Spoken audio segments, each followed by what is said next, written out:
Well, hey everybody, I'm the Crockett Cooner, and this is the Crockett Coonhound Show, and I'm in the woods, guys, doing a little deer hunting right now. You can see behind me, I've come down a hillside, trying to be quiet, guys. It's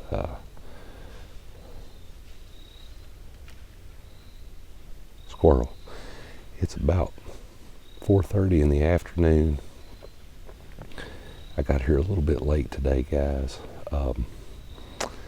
Meant to get here a little bit earlier. Had a little bit of a issue. Had to go back to the house, get a few things. But I wanted to get out here today. Now it's the Sunday after opening day, guys. Usually I'm a big morning type of hunter. I'd rather be out in the morning times. And then that way you've got longer during the day and things to hunt. But I've gotten out here this evening, kind of got set up. Going to turn the camera around, show you guys what I'm looking at. I've got a bottom here in front of me, big draw. It would be to my right. We've got some water down there and some cutovers where they've select cut everything. And then across from me on the other side of the bottom, I actually have a pretty nice sagegrass field. It's a pretty good spot. I haven't been down here hunting in probably, about 3 years. The gentleman that owned this particular area, hunted with him a bunch throughout the years, but I wanted to get out. I wanted to make you guys a video, do a little deer hunting myself and Scooter. We stay busy so much we don't really have the time, but I was going to kind of show you guys. If you see, now I've written a few posts on different platforms about breaking up your camouflage patterns. A lot of the stuff that I've got on is probably 10 years old, but it works just as good as it did the day that I got it. And I'd like to get in here. I know that there's quite a few folks that have seen throughout the years other pictures of some of the deer and things that's from this area. I've used videos of them where I would be here and had videotaped them in times past, but there's some really nice deer here. The gentleman that owns this property has set out a few trail cams. They've got a couple of nice ones on camera. That's one reason I'm here in the evening, because they seem to be coming in really late at night. The doe herd here, I believe a couple of years ago, they did in fact really try to thin out a few of the does that were in this particular area. And overall, you know, it's a decent little spot to hunt. It's actually not too far out. It may appear that I'm way out away from town, but it's not. It's a good 5 minutes outside the city limits here in southern Middle Tennessee. It's a pretty good spot though, pretty good spot. It's one of my favorite times of year, but like I said, I don't know if the camera's picking it up. We've got a light breeze going on. I've got wind coming from this side going that way. I expect my deer to be coming in this way or in front of me. And I've also got extremely warm temperatures. It's about 68, I think, this afternoon. But I'm going to turn the camera around here, kind of show you guys what I'm looking at and everything, kind of get you a view of what I'm seeing. Since I'm filming this evening, I've decided to do something I haven't done in years, and that's just still hunt here on the ground. Most of the time I'm a tree stand person. But anyways, I'm going to get the camera turned around. I'm going to show you guys what I'm looking at. Alright guys, it may be just difficult to kind of see, but I'm going to show you. I've got the camera turned around now. I've got a big bottom here in front of me. It's pretty thick down in there. It's kind of hard to tell. But underneath a lot of these leaves, especially over there on the farther hillside, it's really rocky. It's a really rocky old hillside. Now I don't know if you can see right there, but through those woods there is in fact a sagegrass field, and then it continues on into a bottom. I'm going to get around here and show you guys. If you look down through there a little bit, actually right about down in there, there's two bottoms that come together. My deer usually come from that particular area, and that's the way I expect them to come. Been deer hunting for years, guys. Biggest deer that I ever took in my life came from about where you're looking at right now, and that was about 10 years ago. So we're going to get back at it here, see if we can get a little whitetail action going on. Well, for those of you that have followed the Crockett Coonhound on Facebook quite a bit, and I know I'm putting this one on YouTube, but for those of you that have followed us over there quite a bit, I talked a little bit about deer calls and things, different techniques, what works. Now guys, I'm going to show you something I got right here this evening. That's an old doe bleat.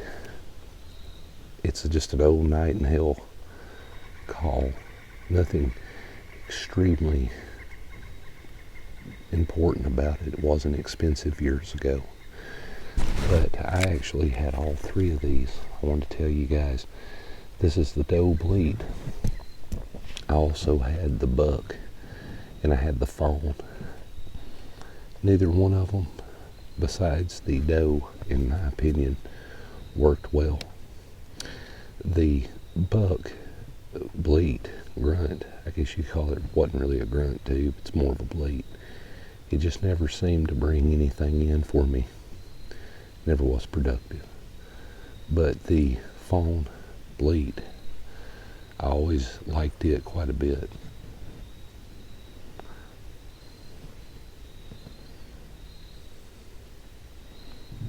Squirrels. And they're having a great time playing Ring Around the Rosie, guys. Big old squirrels. But anyway, sorry about that.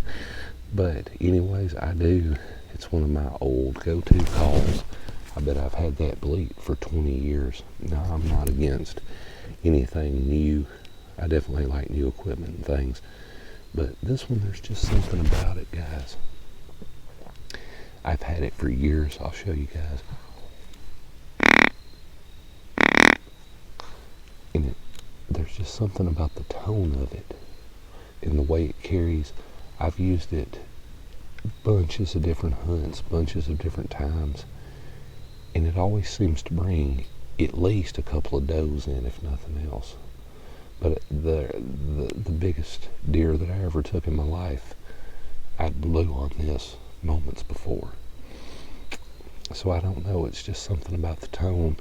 For those of you that read my post on different whitetail vocalizations, they found that they make total about 12 different types of sounds, but they can arrange them in about 400 different patterns.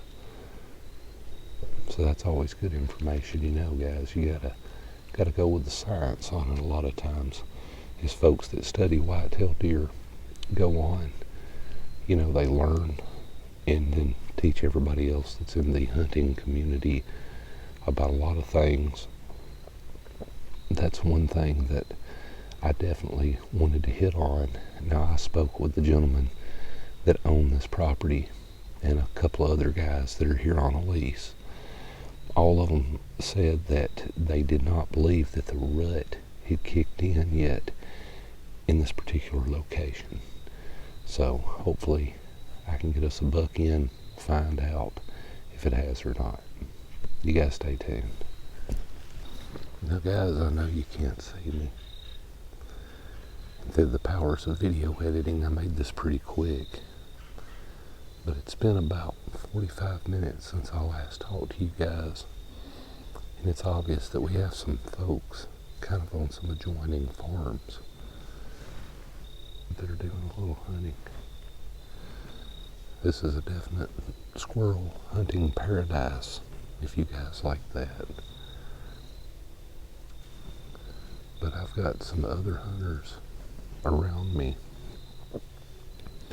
pretty well sounding off. You can hear them. And I think they're having some luck. So I'm going to check back with you guys in a few minutes, see kind of what happens kind of in this area back in here. I'm going to wait and see if anything comes in.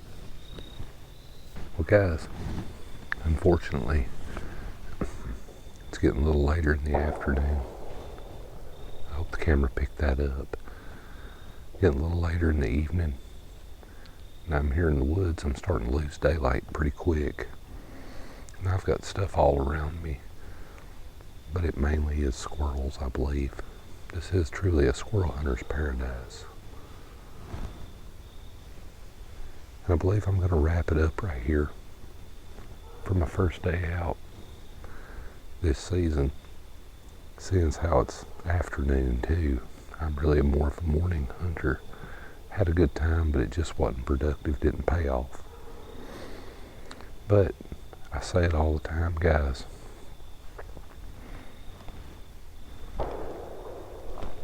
Hope you guys can hear that. Stay safe in the water, stay safe in the woods, and definitely stay tuned here at the Crockett Coonhound Show. And well, maybe I can film you guys something a little better to check out.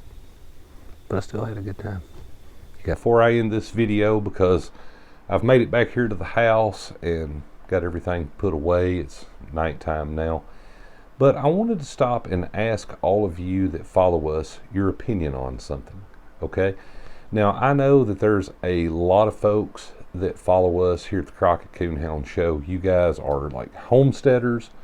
You know, you're doing everything from planting a garden on your property all the way up to trying to manage your deer herds and, you know, buying livestock and things, all the way down to the folks that just live in suburban neighborhoods that just like this type of content.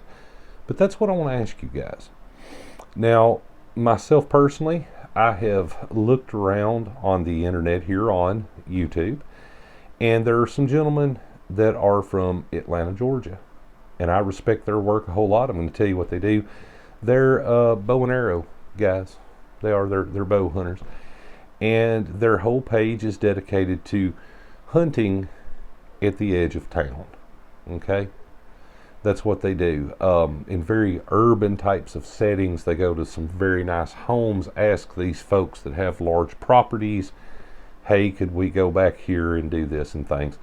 And most of the time they're extremely productive. Now, that lets me know that myself and Scooter and a few of our drone guys, we've talked about this in times past, that many times in certain areas of the United States, right beside really nice homes and properties and golf courses and things, you will find some rather large white-tailed deer.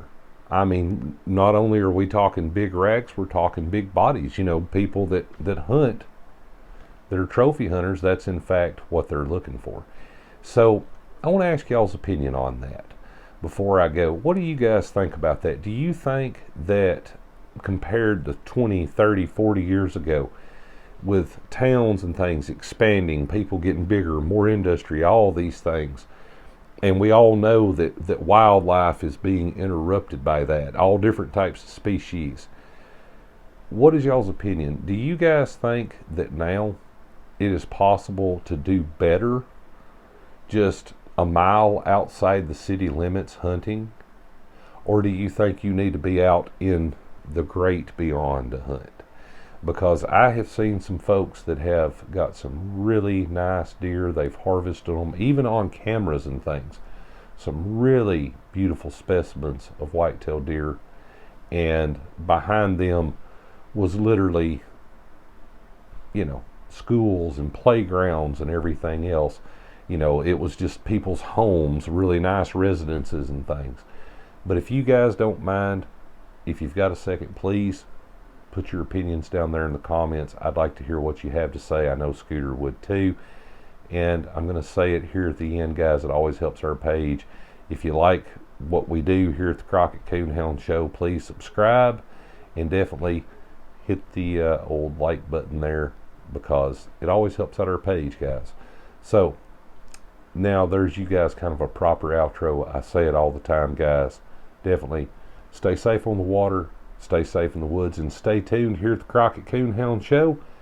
And I am officially going to do a little more deer hunting, and I'm going to try to kind of show you guys, some good hunts. Today just wasn't one of them, but had a great time.